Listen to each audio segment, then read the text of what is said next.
Hello and welcome. Quipster Puck here, along with my good buddy Dell. You know, when you really think about it, driving can be terrifying. I mean, you're out there all alone in a piece of scrap metal. You never know what you're going to see or who you're going to run into. And if something does happen, is there going to be anybody around for miles that could help you? Well, me and Dell were surfing through Reddit No Sleep and came across one such terrifying tale. Tonight, I would like to present to you the tale of the tunnel. Enjoy! In the town I grew up in, there's an old dirt road that cuts through the woods connecting a couple of well-trafficked thoroughfares. It's only a few miles long, but somewhere about the halfway mark, there's a stone railroad trestle that spans above the gravel road.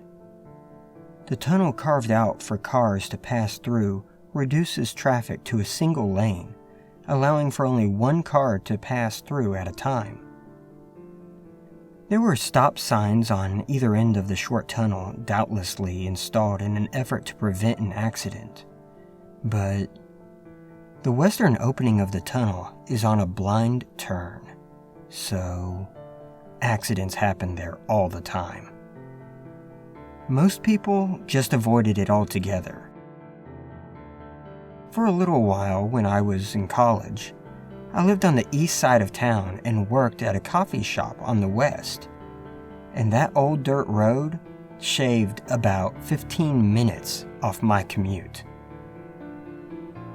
One night when I was headed home from work, I came to the stop sign at the mouth of the stone tunnel, waited the customary 3 seconds without spotting the headlights of anyone oncoming from the other side, and started making my blind turn into the narrow recesses of the underpass.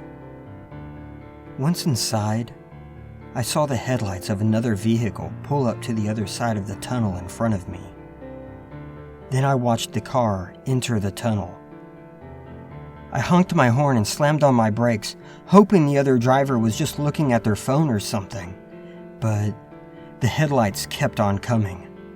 The tunnel itself isn't very long, maybe a dozen yards or so, and the distance between us diminished so quickly that by the time I had my hand on the shifter to throw my car into reverse, there was no time to move before the headlights were upon me.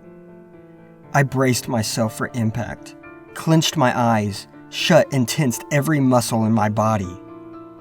Only nothing happened. I opened my eyes to see the eastern end of the tunnel in front of me, yawning in the moonlight. I gunned it through the underpass and didn't breathe again until I could see the stone trestle retreating in my rearview mirror. I've been in my share of car accidents. I still have nightmares about some of the really bad ones. But this feeling was far worse. When I got home, I parked in the lot across the street from my apartment and jumped out of the car and beelined for my place. In my frantic state, I forgot to bring my work clothes in so I could wash them.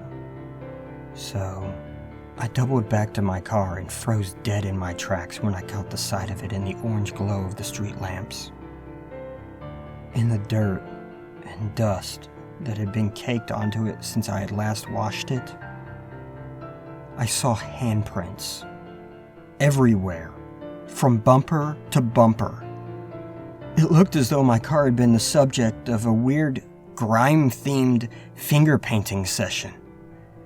Ever since then, I avoid that road.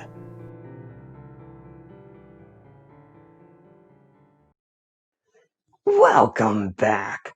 I do hope that you enjoyed tonight's story. Me and Dell found it absolutely terrifying. So much so that we've decided to go for a little drive and see what we can scare up. Well, if you did enjoy tonight's story, please Make sure to let the author know. I've included a link to the original story in the description below. And if you would like me to narrate one of your stories, please send me an email at quipsterpuck@gmail.com. I'm always looking for new terrifying material. Well, I guess that's all for the night. Ta-ta for now.